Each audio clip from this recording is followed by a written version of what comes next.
Good morning. Thank you for waking up with us here on News 8 at Sunrise. It was a violent night in Rochester with 4 people shot within 2 hours. Now, the first 2 victims were an 8-year-old child and her 21-year-old mother. Both were shot outside a home on Ripley Street between Goodman and Webster around 9 last night. Police say that child was shot in the hand, her mother in the leg. They were both taken to the hospital. They are expected to recover. Officers don't believe they were the intended target, saying the shooter likely missed that target. And just a half hour later at 9:30, Rochester police responding to the parking lot of the Dollar Tree on South Clinton Avenue for reports of a shooting there. They found a man shot several times in the lower body. He was rushed to Strong. His injuries are not considered life-threatening. Police do not believe the shooting was connected to the one on Ripley Street. Well, Rochester police also investigating a 4th person who was shot on Arnett Boulevard. This shooting took place around 11 o'clock near Sherwood and Post Aves. Police tell us it was a 16-year-old who suffered a non-life-threatening injury.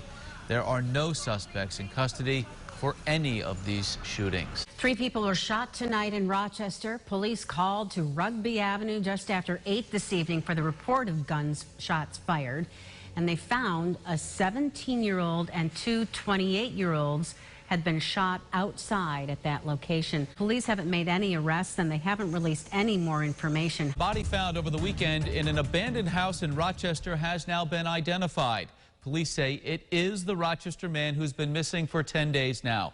Samuel Ortiz was last seen on July 6th on East Avenue.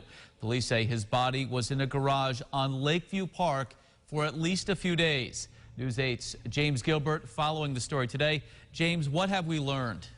Hey, Mark. Well, last seen at East Alexander, as you mentioned, in downtown Rochester, late Saturday night on July 6th. Rochester police are continuing to investigate what they call a homicide.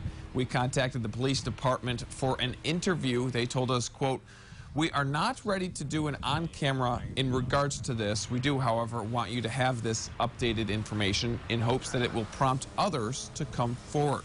His car was found on fire nearly 48 hours after he went missing just outside of Tampa Bay, Florida. A drive from Rochester to Tampa Bay takes about 20 hours. Police found the body of Ortiz on Saturday, and of course it took police until this morning to release that identity of the body. RPD investigators are working with police in Tampa. We do begin with that breaking news from Rochester. Police investigating a fatal shooting. This was the scene on Brookdale Avenue around 2 o'clock this morning when police were called for the report of a man who'd been shot. Investigators say first responders found the 34-year-old victim, attempted to save his life, but he did not survive. At one point, police secured a home near the scene as part of the investigation and interviewed several people in the area. At this point, investigators tell us they do not have any suspect. And police responded to the 300 block of Avenue D after a man was shot. When they arrived, they couldn't find a victim, but moments later, a 21-year-old Rochester man walked into Rochester General Hospital with at least 1 gunshot wound to his upper body. The wound is considered non-life-threatening. No one is in custody this time. The investigation is ongoing.